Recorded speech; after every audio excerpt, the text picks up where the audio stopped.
Oh, Tony. Oh, are you ready to get chicken? Oops, I spilled the tagline.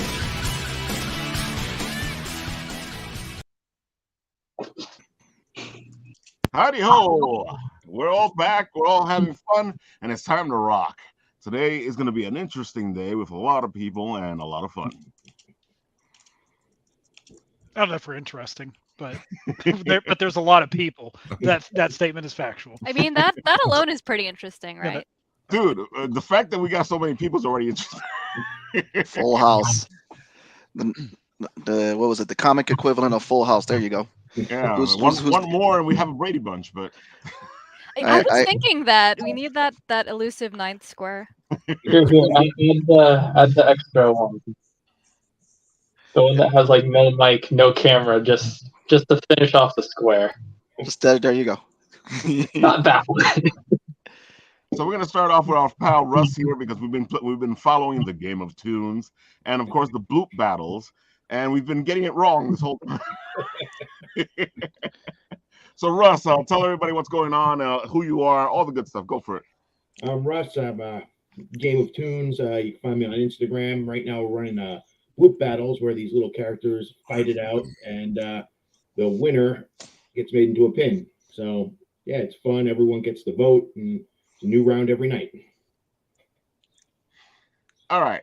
So so far, us guys have had a tough time nailing this down. I think everybody who we didn't think was gonna win has won. You guys. Oh yeah. You guys. Now all of a sudden it's like, whoa, I didn't say any of that. I never said Denji would win. You guys all put Denji up there. I knew that with Ghost Rider, Megatron, and Iron Giant all in that top bracket, there was no guaranteed winners. I gotta admit, I put him up there because Tony was like, he'll win. I'm like, okay. All right, so how does this look so far? Because I feel like we need to change a bunch of things here now. I vote Luigi. But we do. Luigi's still in the running. No one ever suspects Luigi. Yeah. Luigi actually won pretty well. Luigi's gonna run at you, pass you by, and then stare at you like into your soul. That's enough to defeat me. I don't know. So right now the battle is Ghost Rider versus Iron Giant, and when I was looking at it a couple minutes ago, Iron Giant was kicking my Ghost Rider's butt. So yeah, I just checked it. It's 50-50. Oh, at least we got a fighting chance. Come on, Ghost Rider. Even though I would love the Iron Giant. Wait, where you did great last time. Where can I go vote for Iron Giant? So you go to the Game of Tunes stories, and the voting is right there in the stories. I'll put it here in the comment section. Hold on. Instagram, Game of Tunes. Arelis, hola.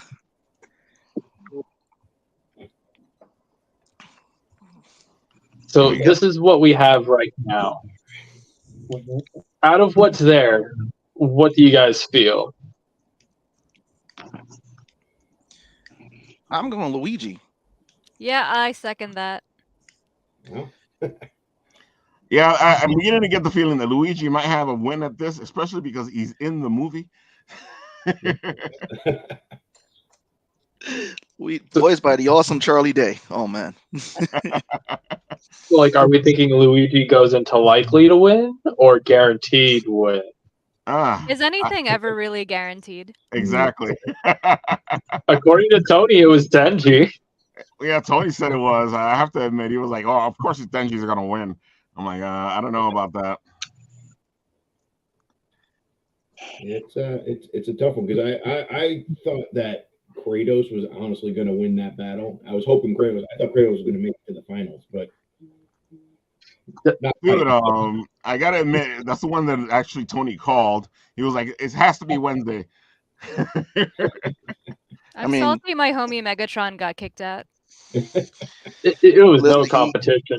Megatron's working his line at Universal. He's too busy right now. All right, he's tired. It's okay. And Kratos got that boy. Relish.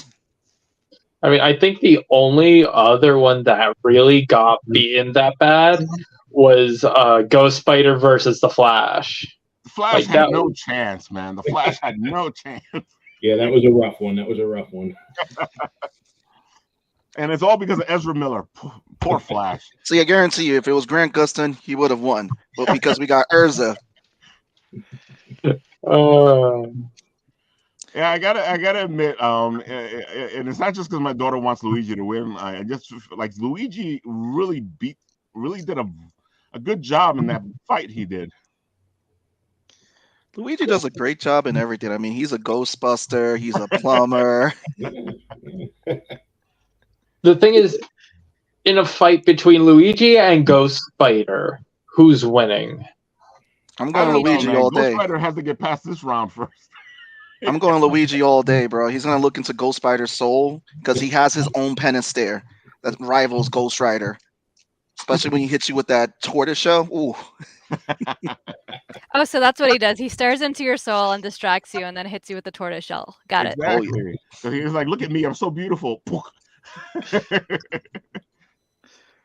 All right, so guys, for you guys to be able to jump into the fight here and vote for your favorite, the story link is in the comment section there. Go check it out. Vote for your favorite. This is the beginning of the second fight, right? Yeah, this the top 8 just started Top 8. about 20 minutes ago. Yep. So this is the That beginning of reminds the me, top I 8. should go vote right now. I didn't even know we lost Sebastian. Play me a link. He got hit with the tortoise shell and There you dropped. See, that's what he gets for talking about. He's been playing too much Melee. We've moved to Ultimate. All right, so It was Donkey this is Kong. where He it came out stands. because I picked Luigi. There you go. This is where it stands right now. Ghost Rider versus Iron Giant is now. You know what the other fights are going to be, Russ? So I post a new fight every night around 7 or so. As far as like, I don't know if you're able to pull up the post that with the Ghost Spider winner post. I do have the brackets. All right, cool. Hold on. Over one. Well, you keep talking while I do this. So it should be then. Let me see if I got this from memory. Ghost Rider versus Iron Giant. Right. Then it should be Ash versus Teddy. Correct. Yep. Then hold on, Ralph, don't show it. It should be Luigi versus Alf and Wednesday versus Ghost Spider. Yep, you got it. Can we have them do a dance off? I want to see a dance off. Oh. Now I'm trying to picture the Iron Giant dancing, and it just broke my brain. Well, he's dead. He can't dance. Damn. He blew it. He blew up. That's the fight right Superman. Yeah. That is the fight right now. All right, folks, go and vote. Let's have some fun. Let's continue this game of tunes because it's been a blast already. It's taking some unforeseen turns. And I guess the next of this will be decided whether Ghost Rider or Iron Giant wins. Even though I really do feel like Luigi might go all the way. He can go all the way. I still think if there's a Spider-Verse trailer, Ghost Spider's going to win this. I can see that. That's all dependent on if there's a trailer. Well, there If was not, I think it's going to be Ghost Rider. well, there was one like 2 weeks ago. Yeah, Yeah, it did come out 2 weeks ago, but right now the one who's riding high is Super Mario. The movie it was excellent. It's having great word of mouth. People are loving it. So Luigi's getting a boost from that. All I gotta say is peaches. Peaches, peaches, peaches, peaches. Wait, you forgot about peaches. Yeah, we're about to talk about it tomorrow night on Nerds. That's gonna be fun. Maybe I'll give my best Peaches rendition when I try to sing it. Oh no. Now that's gonna be stuck in my head for the rest of the night too. Thank you. It's been stuck in my head since I saw the movie. I think I heard it before I saw the movie, so it was even worse. Yeah. Peaches. Yeah, it's stuck in there. All right, M. Sorcier, go for it. Tell them who you are as our Oh, guest shit. host here. Caught me off guard with that. I thought we were still talking about peaches. Peaches.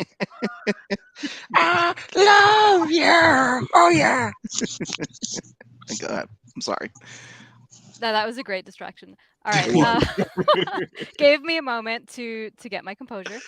I am M. Sorcier. I am a self-taught artist and writer from the Bronx. I am the evil mastermind behind a comic called Sacrimony, A Tale of Love, Life, and Death in no particular order that is currently on Kickstarter right now with 7 days to go.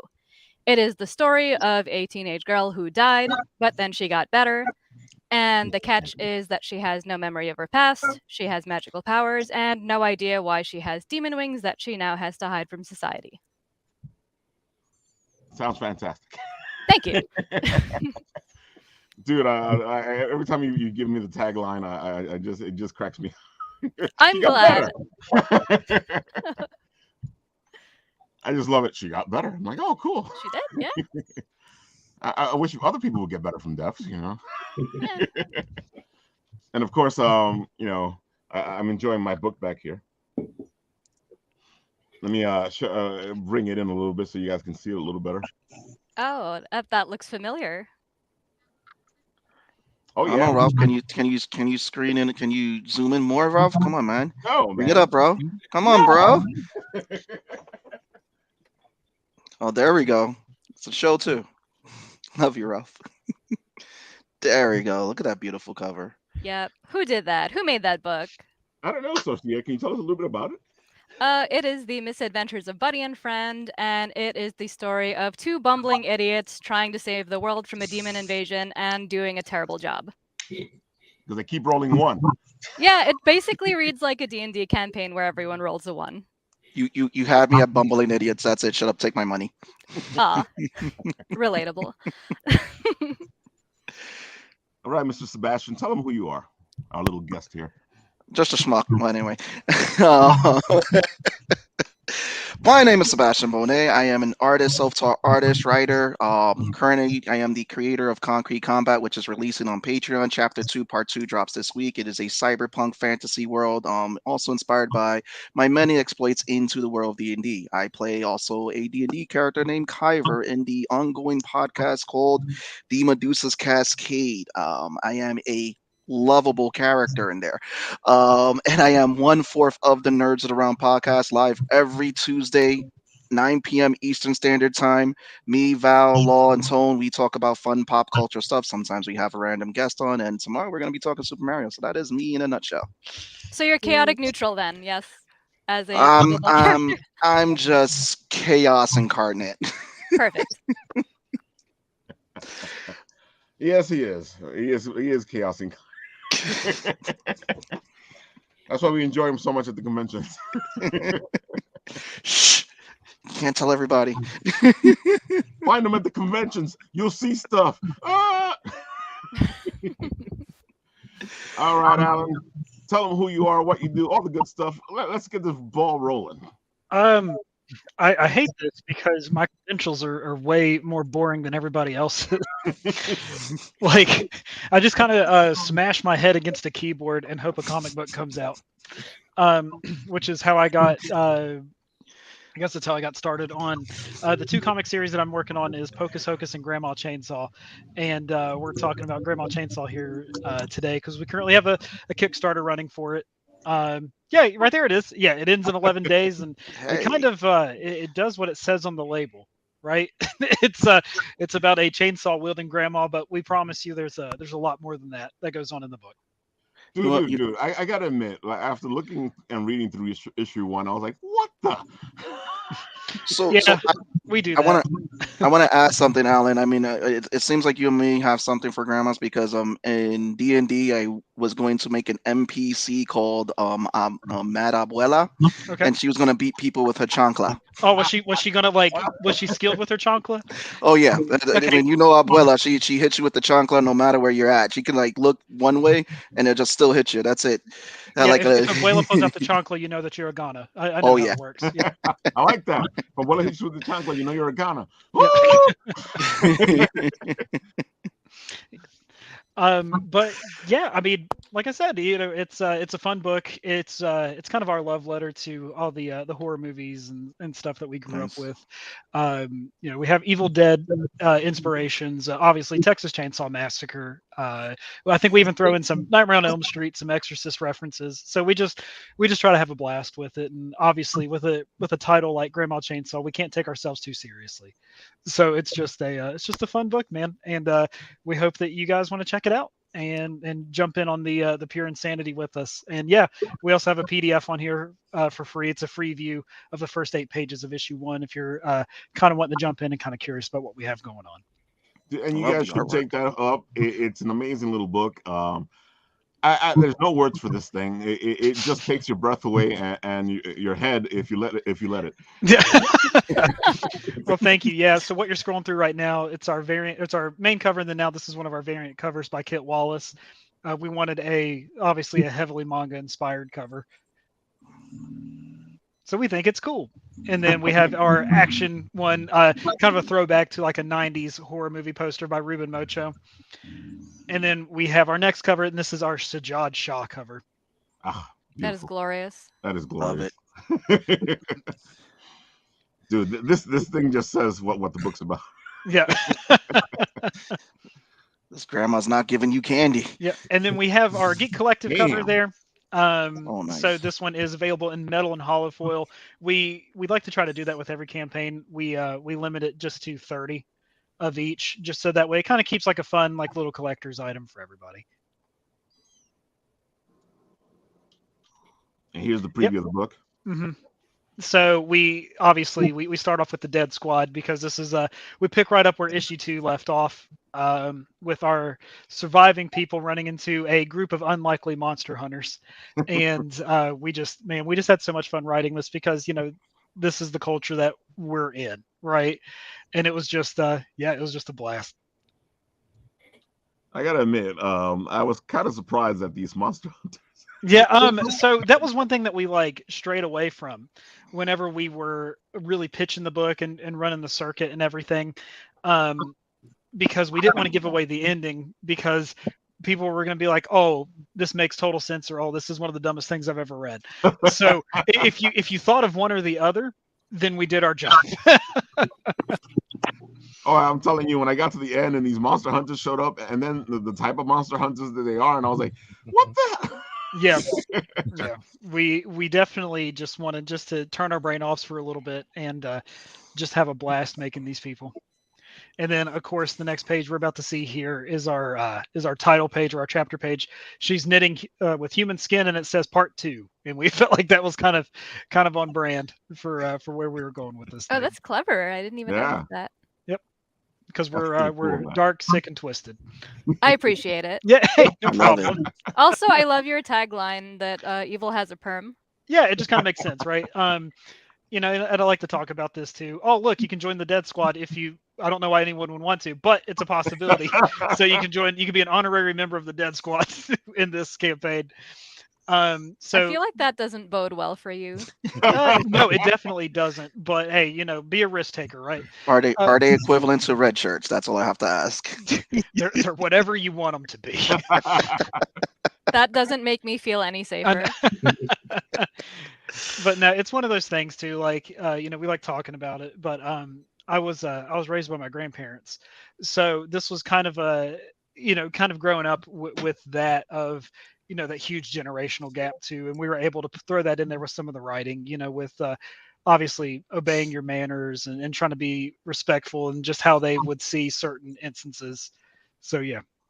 I'm so glad you didn't say, and this is autobiographical, because then I would have to call so somebody. that's actually at the end. So this thing's only going to be 4 issues. So at the 4th page, I give a shout out to my grandmother, and it says, this is autobiographical.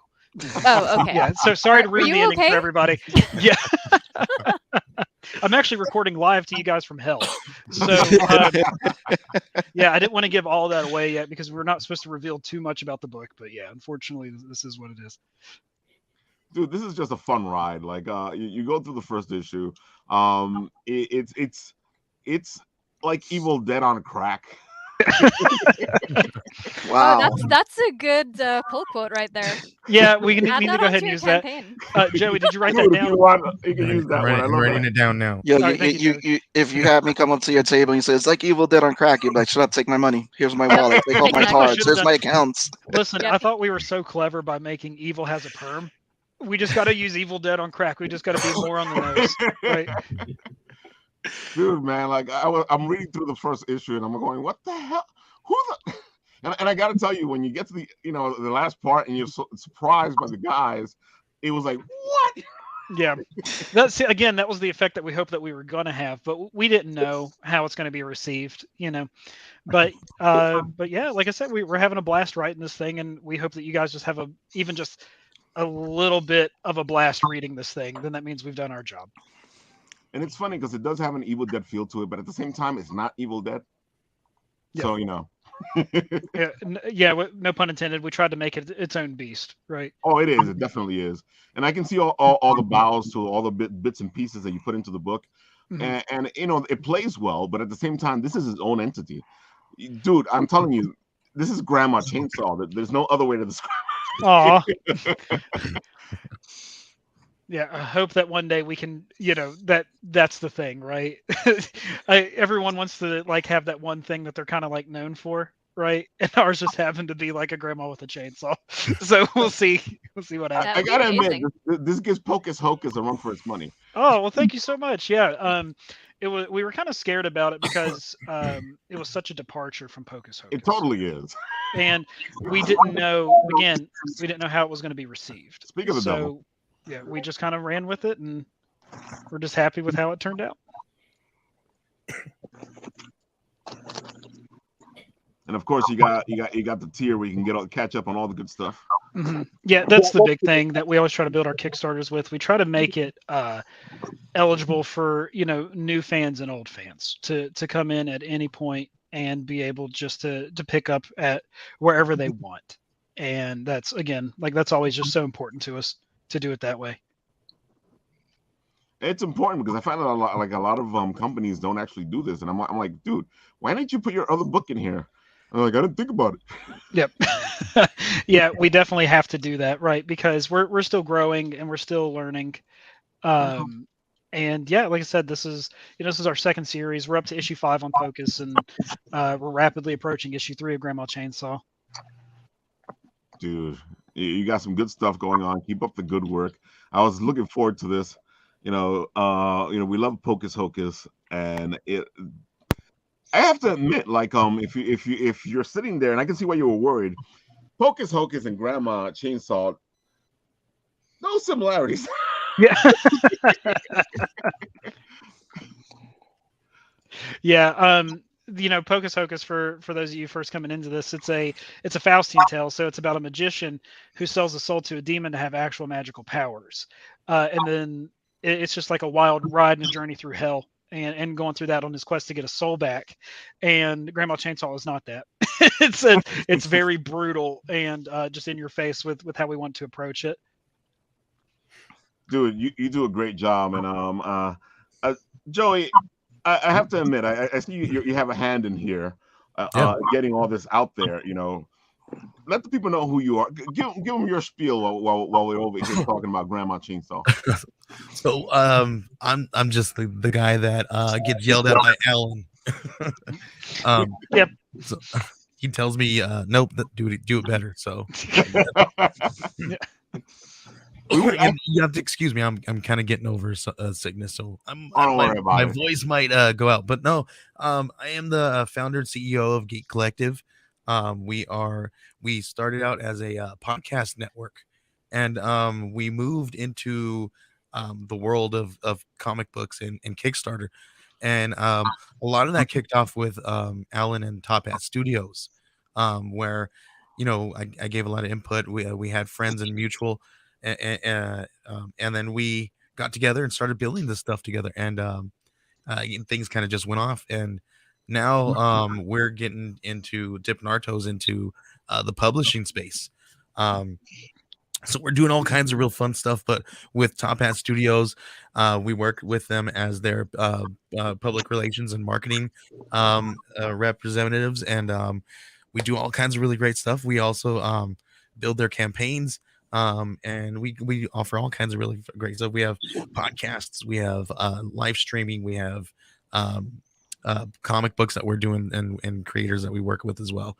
Right now, we are actually working with a team called with Badass Girl, and they are launching their first book, or their first 4-issue arc through Kickstarter as well.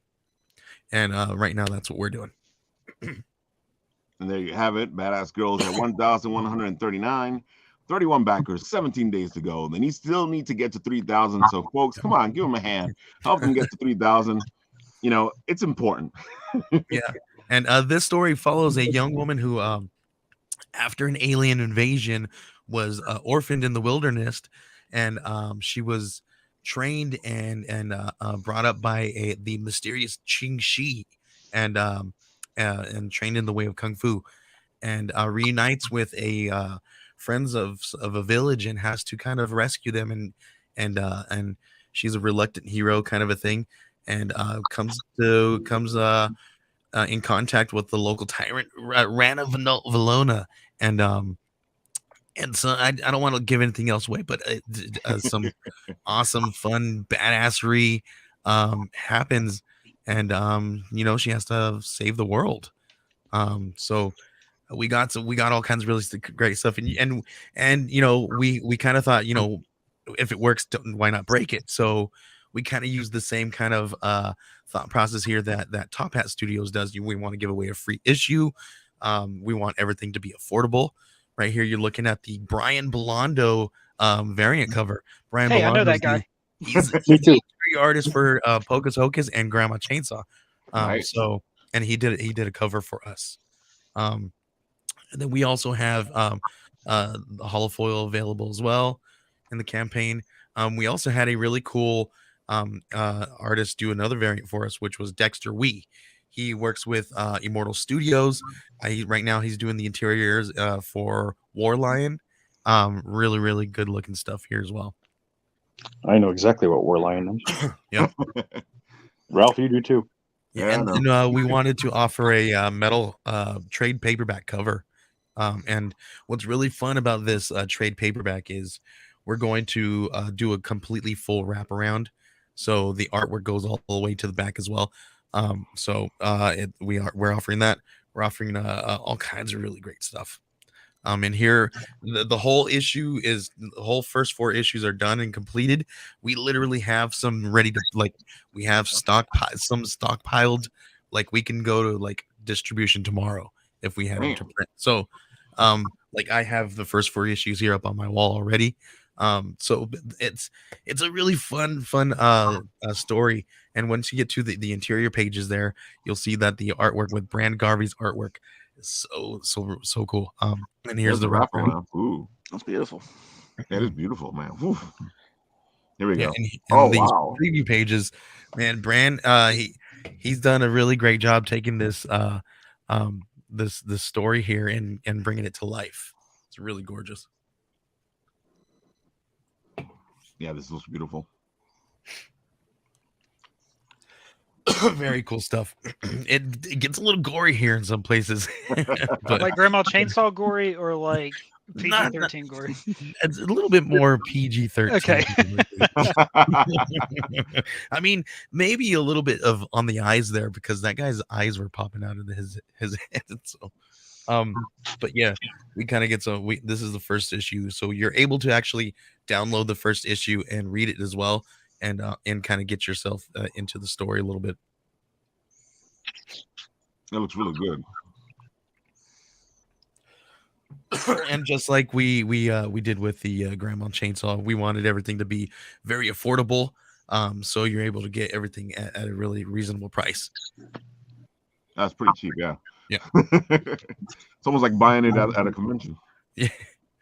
And that's kind of what we're thinking, right? Like me and Alan kind of within the last few campaigns, we kind of finally hit our niche with these pricing and kind of filling these things out, because when you go through these, you play with the different prices and stuff, and we kind of see what works, what doesn't work. So we kind of wanted to make sure that we had something available for everybody, so because it's your hard-earned money, so you gotta more bang for your buck, right? And that's kind of where I was going with this, and I think Alan can attest to that as well. Mm-hmm. Well, I gotta admit, just the prices alone, usually by now we're in the 60s, and you guys are just getting to the 40s. Yeah. Yeah, and you can get all kinds of great looking stuff there. How many tiers do you have total? I don't like to do about that. I don't think no more than 13. I don't believe. Yeah, so it's weird, right? Because on the surface, whenever we run these campaigns, it looks like we have a ton of tiers. Because I guess we do, right? Law of large numbers. But the thing with it is, though, we have everything set up to where it's like an a la carte system. Mm-hmm. So you get to kind of build your own tier. But yeah, we have like 13 tiers. That's because we have stuff that's bundled and then everything individual. So like if you want to get a metal cover, for example, you don't have to buy 5 other books with it to get the metal cover. You can just buy it on its own. I appreciate that. Yeah, stuff like that. So again, like whenever you're looking at it, we it do can it in look the kind of add-ons daunting afterwards. Right. Yeah, it can look kind of daunting to see all that, but we really like to give like a plug and play. You can build your own tier. Yeah. I don't know about daunting. I actually appreciate the fact that because I feel like some Kickstarters go, okay, this is our Kickstarter, and then they don't show you the tiers. You're like, yeah, what? Like, what am I even backing right now? What's going on? You're backing my habits. and it's visual, right? Comic books is a visual medium. It's half the thing, right? So you want the campaign to kind of pull you in as well. And I think with these 2 campaigns that we're running right now, I think we kind of felt we did that, and each campaign we get that much better at bringing ourselves in, and then along the process we bring everybody else in, I guess. I don't know if that makes sense. That's kind of what me and Alan sit back and we're like, well, this looks ugly to me now, let's do something better next time. Exactly. It's funny that looking at everything in a retrospect, right? Mm-hmm. Because at the time we're like high-fiving each other, being like, yeah, this is badass, and then you go back and look at it, you're like, what were we thinking? This was a stupid choice. Yep, there was a couple things that I was like, man, why did I make that choice?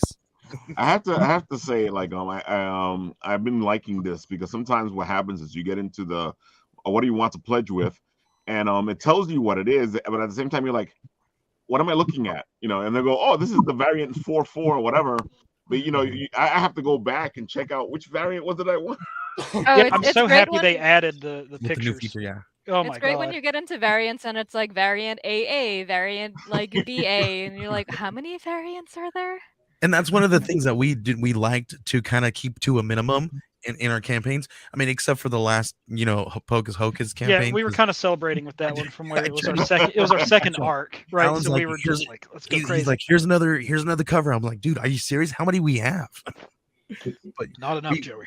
Not enough. 17 is. I feel as long as you're doing this, I don't care because now I know which book I'm buying. Yeah, exactly. That makes it so much easier. Like, people have been asking Kickstarter for this feature for like years and years, and finally they're like, hey guys, we did it. That and a duplicate button.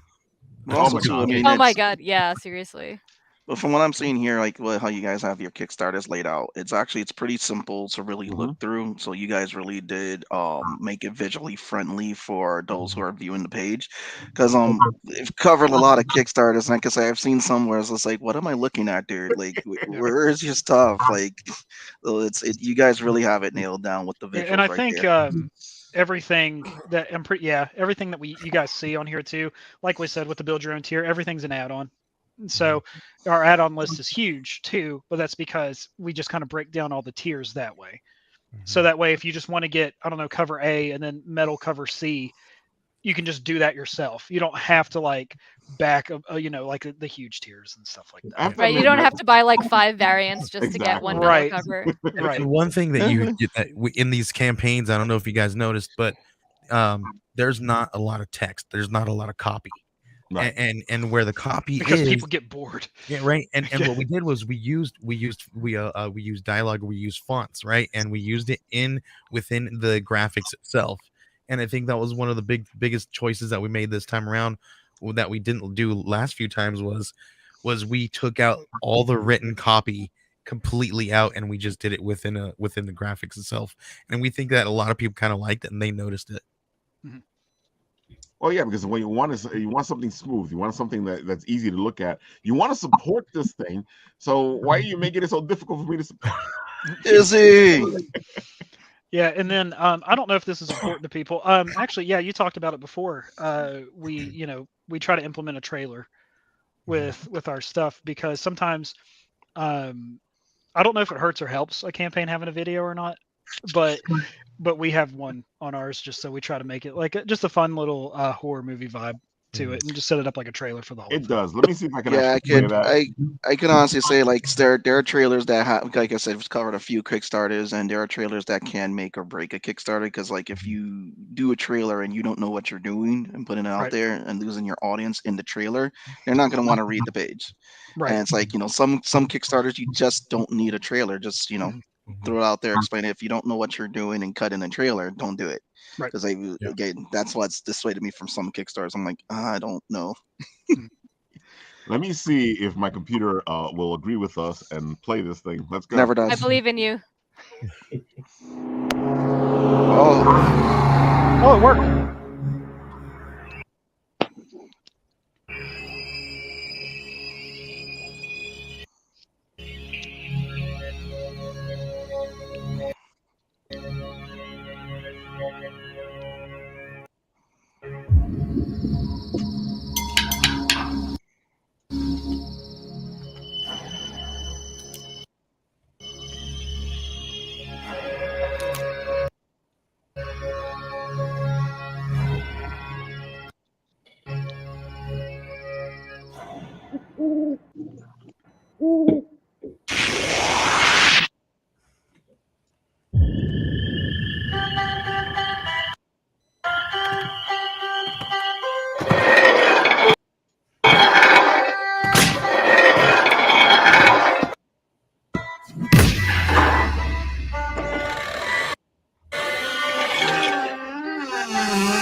Yay.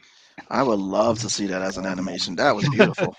Yeah, That was we had a beautiful. couple lag spikes, Wow. but hey, you guys got the point, right? Even with the lag, I'm like, oh, what's going to happen? That just added I was some just about to suspense say in that all with honesty. the lag. I was like, damn. Yeah, hey, we got close, man. But yeah, so we worked with Prevalent Mind Studios. They did a couple of trailers for us for Pocus Hocus, and then they worked on that, and then we have something else coming up with them too, and hopefully it'll be done in time because our next campaign after this is going to be Horus in Hell issue 1. So that is following Pocus Hocus's Demon Bunny Horus and his journeys through hell. All right. I'll be honest. I've seen a lot of trailers, and I'm not saying this because you guys are on the show, but that's actually one of my favorite trailers right now for a Kickstarter. That was really awesome! good. Thank you. You should That watch was- it without it skipping. It's really cool. Oh yeah, I wrote the link right here. Let's go. But yeah, Oh, no, yeah, we're super that happy actually with tells it. the Love story, it. shows off your artwork. It does exactly what it needs to do, Yeah, no, which is thank good you. because that's what we want. That is what we want, right?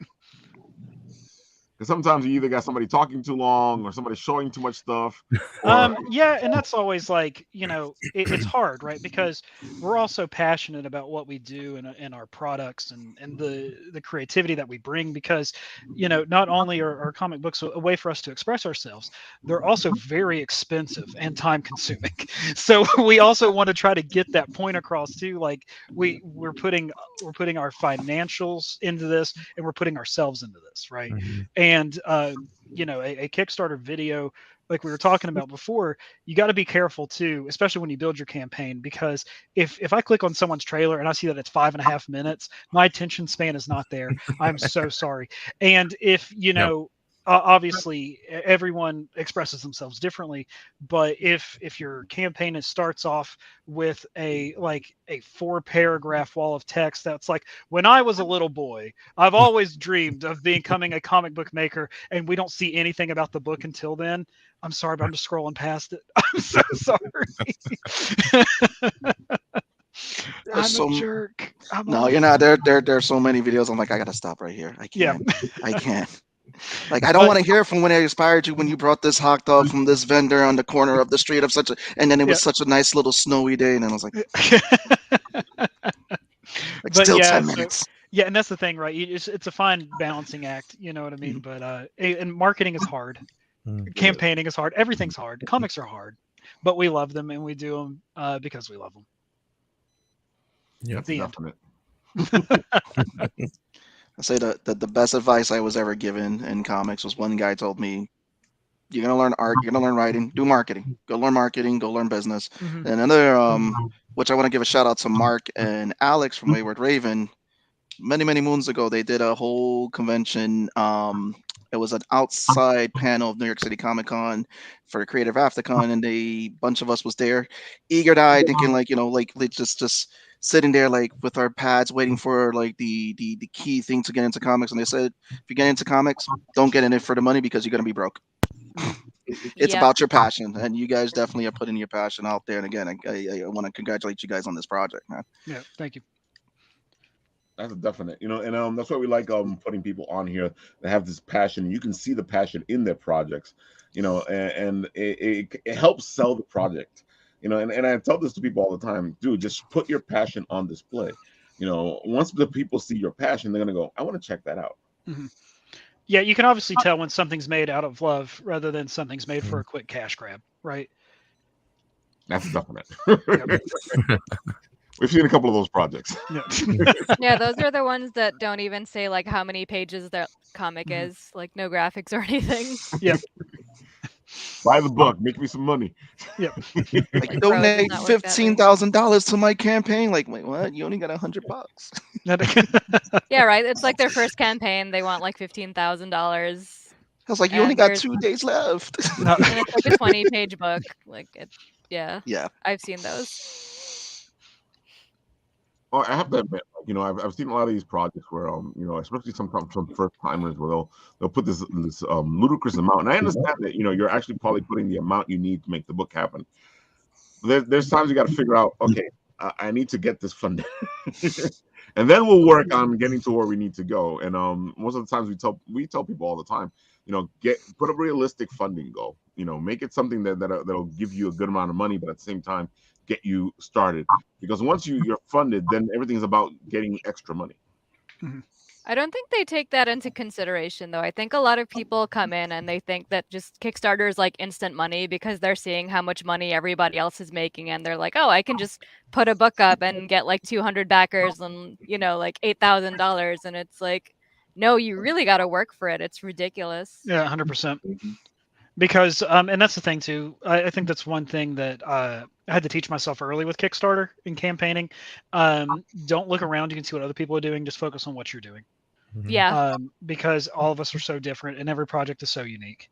And we're all starting from different points too. I mean, Right. Some people, they're like, oh, well, I came out of like the film industry or something, and they have like kind of a following already, and then they jump in and they'll do a lot better than I did with my first campaign. Yeah, and they're like, look, see, it's easy. And you're like, oh, go to hell. Yeah, I just kind of crawled out of a hole like a little roach and just like put my first campaign on and got like 98 backers, and that was nice. I didn't expect that. That's awesome. Yeah. And Alan can attest to this one too, is you can have one campaign be like uber successful and the next one be like a fraction of that. So even for the same series. Yeah, right. It's wild, right? Yeah. Especially for the same series sometimes. Yeah, I've seen some people who've turned me off on some of their future Kickstarters because they'll get mad because their second campaign didn't do well. I'm like, dude, don't worry, it's business. Then Yeah. the complaints will start. It's like, no, you got it. You learn what you did wrong. You learn what happened, and then you just go out there. You try again. I feel like this is just becoming like a Kickstarter 101 Yeah, type Kickstarter, podcast, right. but it's true though, How to because like market. there's different obviously there's good times to launch, there's bad times to launch, and they're all unpredictable because it changes every day. And I don't care what anyone says, there is an algorithm, but if everyone's following the same algorithm, then everyone's skewed. And Yep. then there's also the factors that some people don't look at because there's huge buzzwords for Kickstarter, right? Yeah. You have like, if you label your campaign one shot, if you label your campaign finale or trade paperback, you're probably going to make a lot more money, which is wild, right? Because people that do independent books and back them, they want to make sure they're actually going to get a completed story, because I'm sure people have been burned so many times A big one. backing a big Kickstarter and then the book never comes back. The biggest, best Yeah. buzzword is finished. Yeah. Yeah. Completed. Yeah. We That's just what, need the money so we can get it into your hands. Yes. Yeah, and it's funny because you get a lot of these Kickstarters and a lot of people who are doing things, and I agree with you. I feel like people don't pay attention to the whole thing. They pay attention to an aspect of Kickstarter. Like you need to know what's going on when you're throwing your Kickstarter out there. If you have too many Kickstarters at the same time, your pool is kind of small. People think it's huge, but no, your pool is kind of small. A certain amount of people that they're supporting, and they're probably supporting you and some other Kickstarter and some other thing, and they go, all right, so who do I support? Who do I not support? Who do I get later? And Right. these all things comes into consideration. And I feel like that's why sometimes some people make more, some people make less, depending on when they do it, what's going on. All these factors that I feel like a lot of people don't pay attention to. Right. Mm-hmm. I think also with the newcomers, it's like comic books are kind of like, they're like your baby, and you want to believe that you have like the most beautiful baby ever, and then when you put it out there, and then everyone's gonna be like, oh my god, your baby's so beautiful, but like that's not always the case. Like there are some ugly babies out there, sorry babies, but like if it's your first campaign and it's like it's not really up to the standard that Kickstarter is at right now, because there's so many like super quality comics on Kickstarter now, like you're not gonna get that $15,000. you also got to know your audience, because like at the end of the day, it's a lot of people expect like, I'm gonna throw it out there. So many people, I'm like, but you didn't do the marketing, you didn't do the rounds, you didn't go meet the people, I didn't even know your Kickstarter was going on until like the day before your Kickstarter was about to end. What's going on here, buddy? Oh, my favorite thing is when you're like, who's your target audience, and they're like, everyone. Like, no, that's not what you say. Like, No. not everyone is gonna like your book. You have to find like the people who like your book, like target audience, like I don't know, people who like Lord of the Rings or something. Like that's so much more specific. Yeah, 100%. Yeah, it's like, you gotta find the target audience for Ralph. Not many people are gonna like a guy, who's dressing in a Hawaiian shirt who competes. I'm sorry, Ralph. I remember that one time at BurrowCon, you got the Hawaiian shirt, we got the Magnum PI going on. I've done it many times. I love you, say man. that like I it's a missed you. bad thing. Exactly. I miss you, bro. I got my Magnum PI shirt. I got my Hawaiian shirt. South Jersey is killing me out here. Nah, I'm not. Remember, he was Magnum Dong, not Magnum PI. I forgot about that. No, but no, but I've had like even so too. A lot of people think that Kickstarter is like, again, if you're going out there, you're gonna go do floppies, you're gonna do graphic novels. It is a great way to get funding for it. But there's also other ways too, where it's like, if you're not doing great on Kickstarter, you gotta think about the webcomic route. You gotta think about all the other routes because I think it's now at this point in time, it's actually easier to also get stuff out there to people. You just have to know your avenues and research into marketing and how it works. I mean, webtoons, you have Global Comics, which Chris, who we got to talk to over there, started that platform to help people get their stuff out there. You have Patreon, which the Swear exclusively has been posting my stuff and all that. And at the end of the day, it's just a bunch of ways just to get your stuff out there. And then networking with people, like shows like these. Go out there, get your stuff, market it. I gotta admit, like I was just thinking about that, I'm happy you brought it up. Some people go, okay, my Kickstarter's out.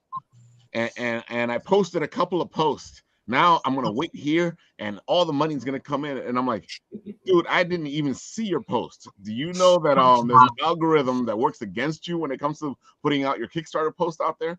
Especially with there's the some link. people that I know that on my feed, and I don't see their post. Yeah, I mean, no one's seeing my cat pics anymore. That is unfortunate. I don't even have a cat. Take pictures of other people's cats. Yeah, they'll That's never Fine, know. nobody will know. There we go. Creepy Puerto Rican taking pictures of people's cats here on live on Instagram.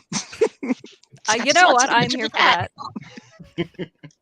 Oh my So God. Joey, I know the reason you're doing this is because of half the stuff we're saying. There's a lot of people out there, Mhm. and I have to admit, like one of the things that you guys are doing that's right as well is the fact that you guys are a team, and it is so much easier to get a Kickstarter working if you have a team of people working with you.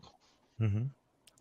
Yeah, definitely. And what's amazing is I was fortunate enough to be a part of Alan's team, because those guys coming together, it's just so easy to work with, and I work with multiple teams, and they're all great in different aspects of the different things that they do, right?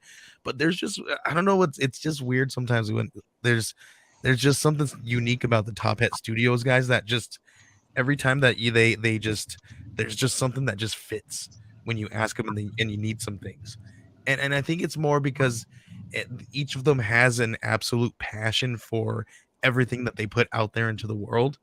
And I'm not saying that not all the creative teams that I work with don't, right? I'm sure they all do, but it's just there's just, I don't know, maybe I'm just praising Alan too much, because Definitely. he sent me just $400 just now, and I just had to say that. Alan, I was gonna say though, because I feel like unlike certain people, I feel like you know your book, you know your properties, you know exactly what they are, who they should be. Like Sorcier was saying, sometimes people don't know where their book should go, who they're going for. I feel like you know exactly who you're selling your book to. Yeah, just a bunch of weirdos like us, right? There Yeah, you Love go. it. There's your target audience. yeah, man. How's it Just, going? and that was the thing. Like that was kind of what we set out to do early on. We just want to tell the wacky, wild, and stupid stories that we want to tell, but do it in a creative, unexpected way. Like you were talking about earlier, like. And we've got this from everybody, and we were so happy, but it was the ending for Grandma Chainsaw 1 because no one saw it coming, and we were like, okay, cool, we did our job there. And then each issue as it progresses, like we promise you guys won't see the ending coming, and it's completely. I had to filter myself. It's crazy. Yeah, it's I'm just excited just to get it out there, and again the reception that we've received from people that have done reviews or have read the books and given us a chance, because I think that's the hardest part for all of us, right? We're not gonna say aliens, but Yeah. aliens. Yeah, so like that is the hardest part though, is getting people to read it. Because it's I think all of us can attest to this. Once people actually like really give your work a chance, they can tell the passion behind it, and they can tell the love that's in it, and then that's when they're sold. That's when they're bought in. But it's hard to convey that though through text, and when we're trying to pitch a book about an elderly lady with a chainsaw. So it is a passion project for what it is, though. Even though some of those small ones, those pitches are great, there's some pitches that he does. Like I pitched one the other day, and all it was just no. I said, no. It was, I'm gonna tell you guys, pregnant ninja, and he said no. Oh dear. Yeah. See, thank you. I don't know, man. Some people are upset with pregnant Spider-Woman. So I'm gonna make it happen. Godspeed, Joey. Godspeed. No. I'm just. I mean, you get some inspiration from a Lone Wolf and Cub, and there you go. That's it. There you go. No. Listen, it happened when my wife was pregnant, and like she went to go, and she was me. a ninja for her side. She went to go kick me, and like and I was like, whoa, her leg went up pretty high there. Jose, I'm just gonna have to hit you with a chancla to maybe like knock that idea out of your head. This is what we call like Dojin fetishes. This isn't what you're supposed to put. Okay, this is supposed to be what you do under the counter. Okay, cool. Hey, you're on to something now. All right, Joey, new erotic. I got an idea. Oh, wait. Erotica title, Toe Please, Ninja. Okay, now it's not gonna happen. Well, guys, it's been fun. Yeah, now it's out of my head. That's where you can find an audience. Yeah, okay, hang it's a on. pretty big tag. I'll tell you that. It's a very big guys, tag. Do we like Toe Ninja or Foot Ninja better? I'm writing this down now and getting an artist put on. Lip Ninja. Okay, there we go. No. See, Joey, look what you've done. Your idea's good now, Joey. This is the wrong. I workshopped the wrong thing in the wrong. If you group. want, I have some resources you can use. I have a couple of dojins just about this. If you want to dive in. Oh God, rabbit hole. Stop. What did I do? But anyway, Grandma Chainsaw, we got like 10 days left on the campaign, so if you guys want to back it, go for it. I'm sorry, Alan. I'll never do that again. I mean, I'm trying to back it, but my wallet's over there, so you're gonna get that. I mean, again, you had me at the trailer, and you had me at it's like Evil Dead on crack. Yeah, again, I should sold. just use that as a Dude, I'm going through the book, and I'm sitting there, and I'm remembering, and this is good for you guys because I'm remembering my favorite part of Evil Dead 2, which is the hand scene. Mm-hmm. And that's what I'm remembering as I'm reading this book, because that's what it kind of reminds me of, because you have that humor in there, you have that, and everybody always gets on me because I love my favorite horror movie is Evil Dead 2, because so that's actually that's what my tattoo is. So what's funny? So I got an Evil Dead tattoo. Yeah. So what's funny is I play a warlock in D&D. I play another character named Bob. He is a warforged, and he has this ability to change himself. And one of the things I did is that he makes himself look like Bruce Campbell. Okay. So I'm walking around, and then I talk to people, say hello to my boomstick whenever I'm using them. So it just makes for hilarity. Yes, that's the chaos that is me. Anyway.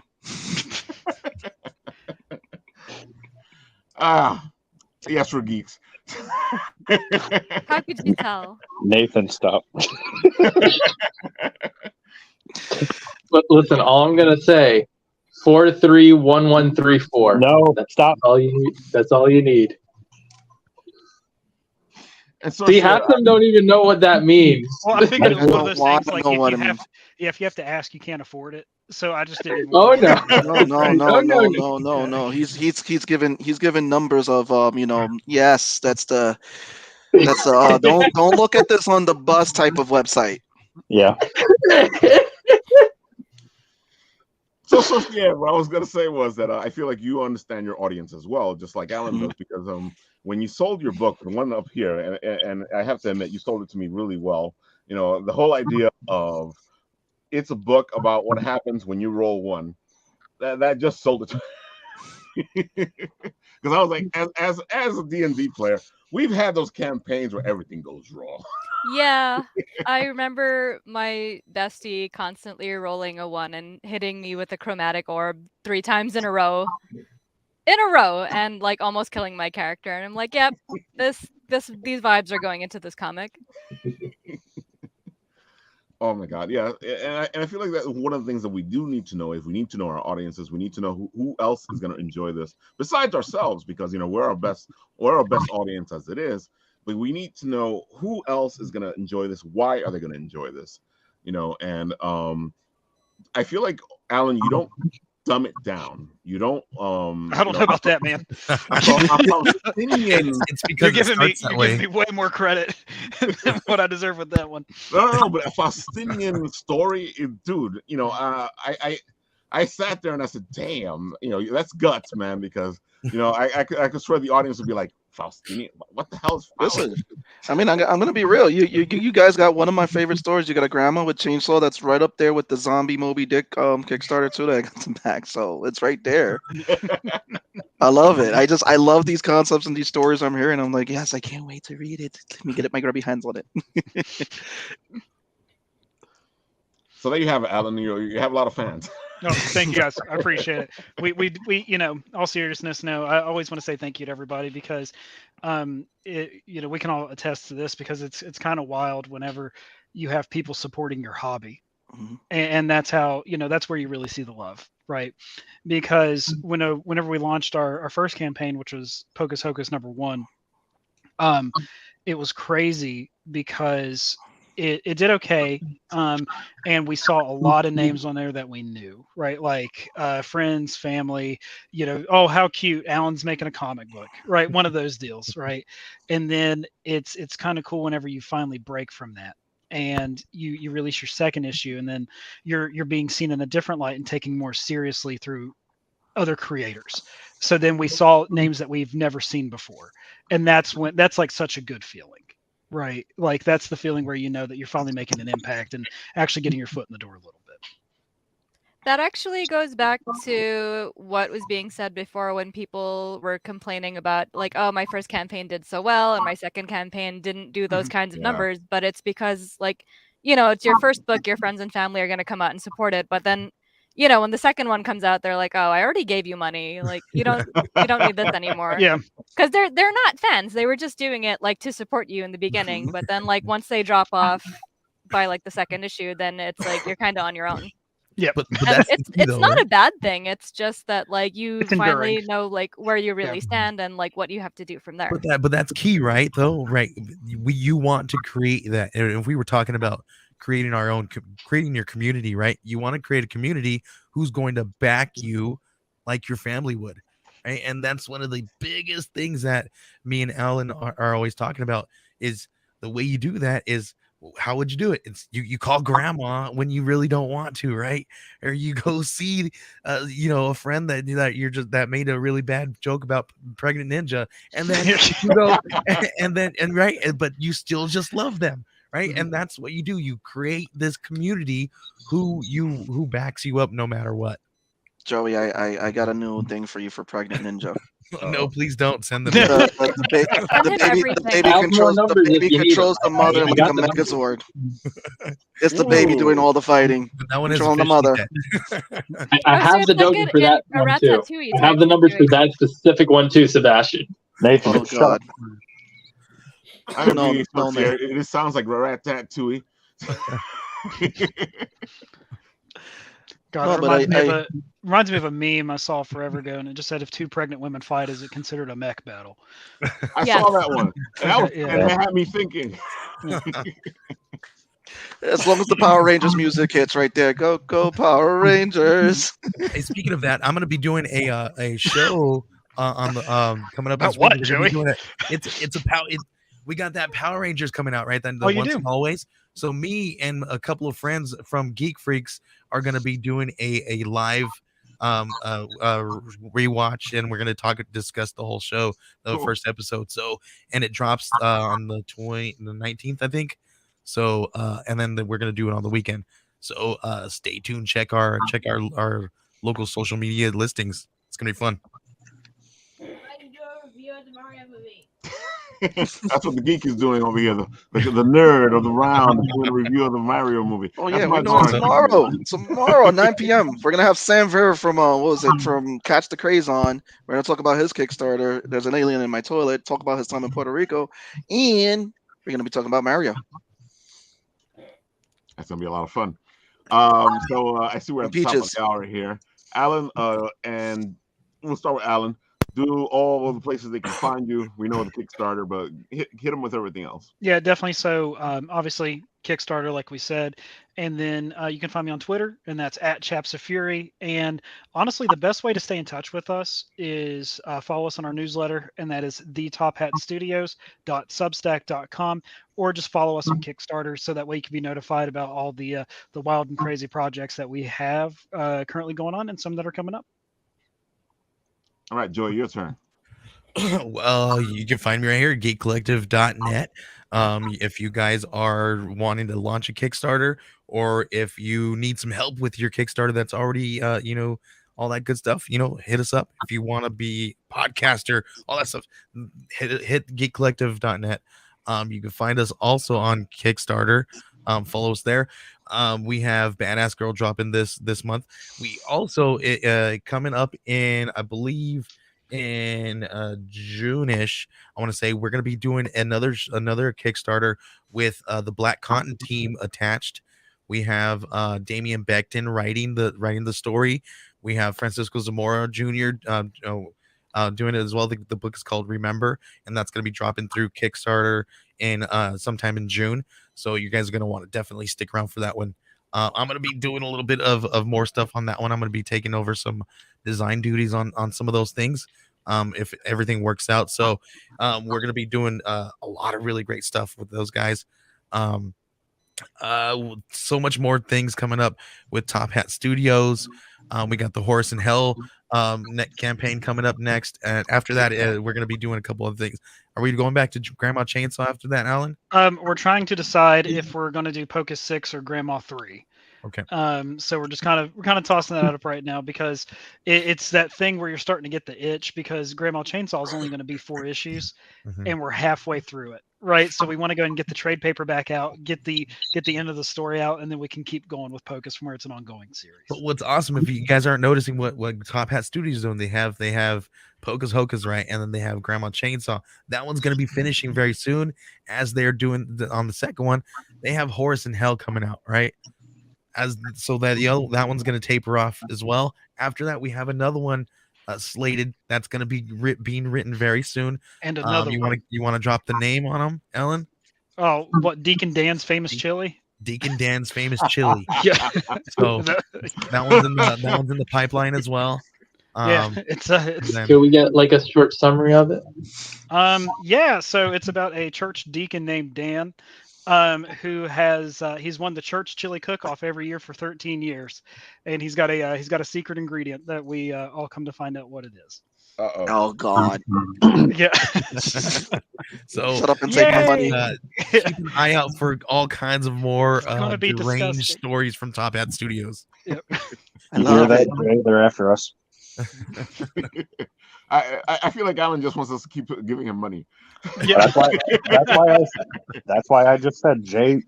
I'm warning Jay whenever he watches this that they're after us. Yeah. Oh man! All right, Sorcier, go ahead. Lay down the beat down. Go ahead. Oh man.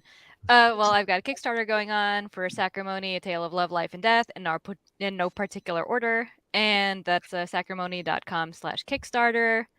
We got 7 days left to go. We've got $50 to go until we reveal what the next stretch goal is going to be.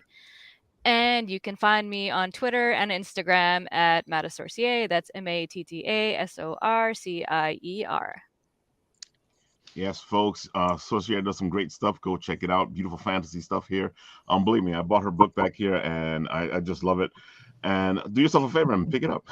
Yes, it is. It is pretty. It is sad. It will make you feel all the feels. It will make you recoil in horror. It'll make you laugh. Like, it's just good stuff. I promise you. Like, if you like Saga, but you wish that it was in a fantasy setting and the parents hated each other, like, go for it. Son of Satan is saying, spoiler: his secret ingredient is innocence. Yeah. So children. Now we got to go back to the drawing board. This sucks. Babies. Children of the chili. Oh God, I hate that. We got to start over. Real now. baby back ribs in there. Yeah, I think we're yeah, right. I think it's one of those things too. It's like finding your niche, right? And I think that we don't intend to do it this way, but it seems like we really stick with like the dark humor horror type thing. So whatever. Yeah. Stay true to who you are. No, Exactly. right? Don't ever change, butterfly. Boom, baby. All right, Sebastian, go for it. Who, me? Okay. Oh, you can find all my social medias at sebastianbonet.com. That's where you can find my social medias for my Twitter, Patreon, and everything. On Patreon at patreon.com/Bonet Studios. The comic that I'm releasing is Concrete Combat exclusively right now on Patreon. The first issue is actually going to be in the anthology We Suck at Comics by Wayward Raven, which is in print. Concrete Combat Chapter 2 Part 2 drops this week, lettered by the awesome George Medina, creator of Wonder Duck. You can find me on the Nerds Around podcast. The Nerds Around podcast, we go on live every Tuesday, 9 p.m. Eastern Standard Time. That's the group of the Nerds with Lou Seif, who opened up in New York City. He is the creator of the Nerds theme song. So we had a great time out there. Yeah, just go to sebastianbonet.com, find all my social medias, plus a preview of the first few pages of Concrete Combat. That is it. Marketing done. Excellent. Dude, excellent as always. We love the nerds of the round here. You guys are always a bunch of fun. You're just saying Russ. that because I'm here. Russ, go for it. All right, so you can find me on Facebook, Twitter, Instagram at Game of Tunes. Right now, if you head over to Instagram, I've got Loop Battle Season 5 going on. You can hop on, go into the stories, and vote for your favorite characters. After everything's all said and done, winner gets made into a pin.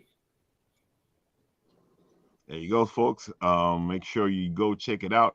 These Loop battles are getting heated, and it's going to be interesting to see which way everything goes this time. All right, Nat and Jordan, anything else to add here? You know it's best to make him go first right now. He pointed to himself. I vote Nathan. Yeah. See?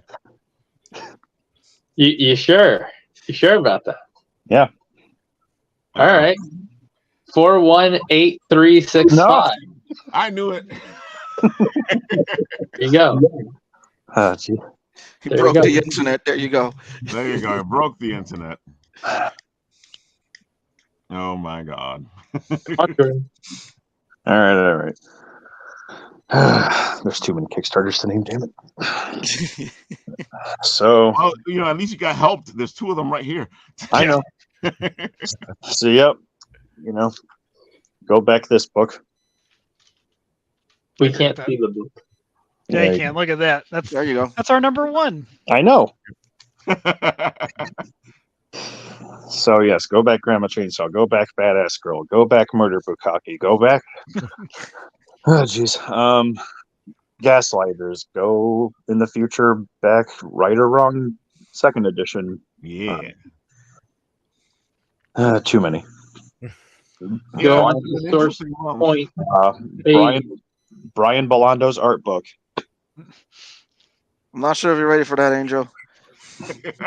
Son of Satan says, Sebastian, what's your OnlyFans again? It's called clappingangelscheeks.com. Bonita Sebastiana. No, it's called clappingangelscheeks.com.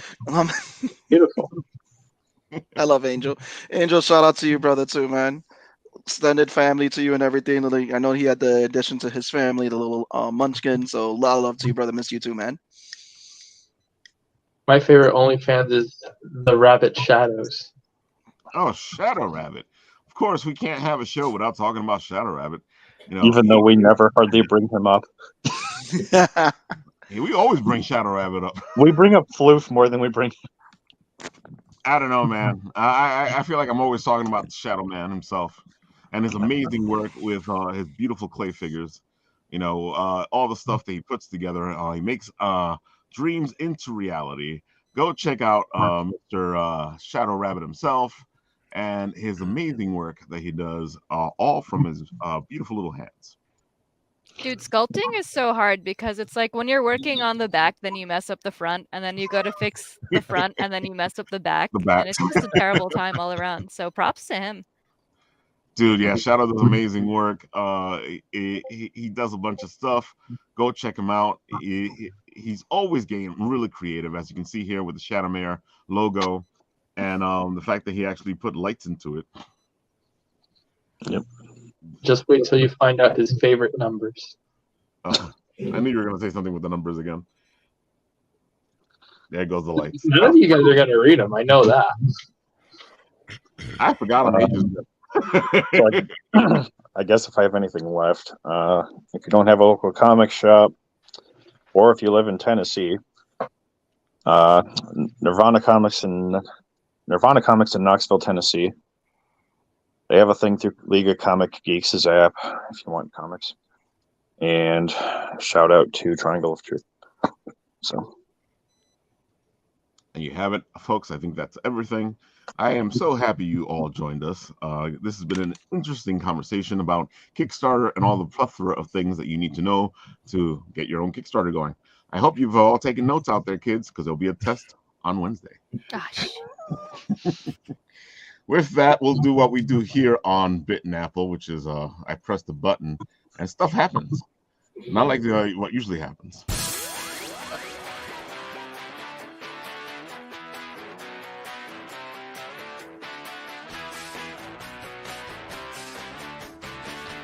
All right, so like another great number, 371144. Like, yeah, if you really want this stuff, that's good. That one that you get. That's like silly. Jordan, what's your favorite number?